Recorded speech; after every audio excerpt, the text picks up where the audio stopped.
पहले अमेरिकी राष्ट्रपति डोनाल्ड ट्रंप ने भारत की इकोनॉमी को डेड इकोनॉमी कहा, फिर उन्हीं के सुर में सुर मिलाते हुए राहुल गांधी ने भी यही कह दिया।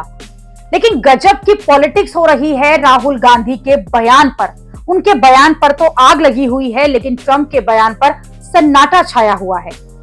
राहुल गांधी के बयान पर तो बीजेपी हाथ पांव धोकर उनके पीछे पड़ गई है, क्योंकि राहुल गांधी ने भी ट्रंप के बयान का समर्थन करते हुए कह दिया कि भारत की इकोनॉमी तो मर गई है, पीएम मोदी ने उसे मार दिया।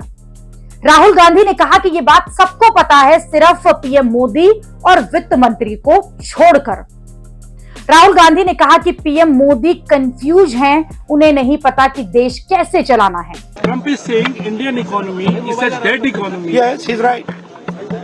I mean, everybody knows this, except the Prime Minister and the Finance Minister. Everybody knows that the Indian economy is a dead economy. I'm glad that President Trump has stated a fact. What more do? Why are you asking this question?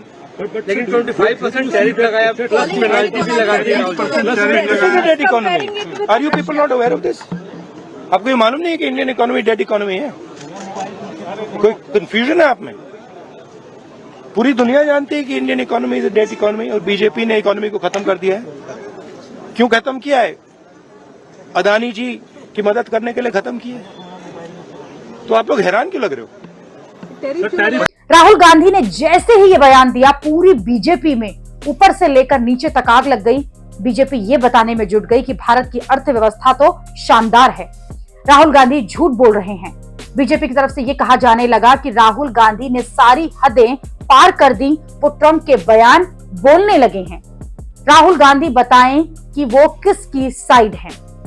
यानी राहुल गांधी पर BJP के हमले तेज हो गए, और जाहिर सी बात है कि मोदी सरकार पर राहुल गांधी ने इतना बड़ा अटैक किया है तो बीजेपी पलटवार तो करेगी।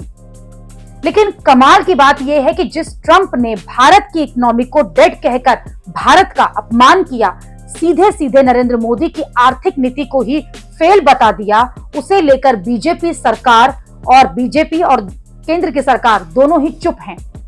मोदी सरकार को साफ साफ कहना चाहिए था कि ट्रंप झूठ बोल रहे हैं, ट्रंप इस बात अपमानजनक है, और ऐसी बातें वो कैसे कर सकते हैं, वो कैसे भारत की इकोनॉमी को डेड बता सकते हैं। लेकिन सरकार ट्रंप पर चुप है और ट्रंप के बयान पर बोलने वाले राहुल गांधी को घेर रही है। जैसे अनुराग ठाकुर ने कहा कि दुनिया भर में कोई भी भारत विरोधी बयान देता है तो राहुल गांधी उसे तुरंत लपक लेते हैं। यानी बीजेपी सांसद भी खुलकर ट्रंप का नाम नहीं ले रहे, कह रहे हैं कि दुनिया में कोई भी जब इस तरह की बात करता है तो अमेरिका के राष्ट्रपति कहते हैं, तो वो राहुल गांधी कहते हैं, तो वो भारत के विरोधी हो जाते हैं और उन्हें तगड़ा जवाब देना चाहिए।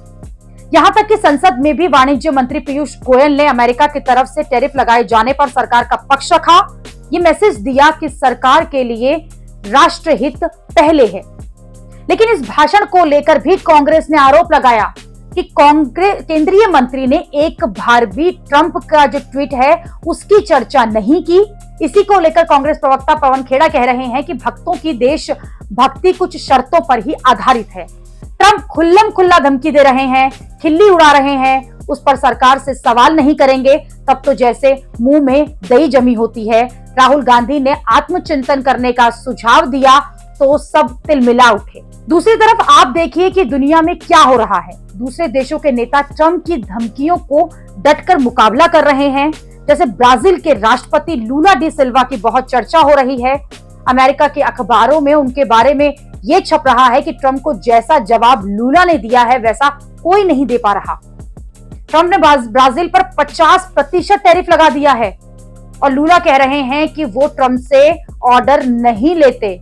अब कोई ये तर्क दे सकता है क्योंकि भारत को अमेरिका से डील करनी है, अपने हित साधने हैं, इसलिए सरकार सीधे ट्रंप से भिड़ना नहीं चाहती, इससे भारत के हित प्रभावित होंगे। ये दलील ठीक हो सकती है, लेकिन अगर ट्रंप भारत के अपमान पर उतर आएंगे तो फिर उन्हें तगड़ा जवाब दिया जाना चाहिए। ट्रंप टैरिफ, पेनल्टी और धमकियों के दर पर ट्रेड डील करना चाहते हैं, लेकिन डिप्लोमेसी धमकियों पर नहीं चलती। ये सख्त संदेश ट्रंप को देना होगा।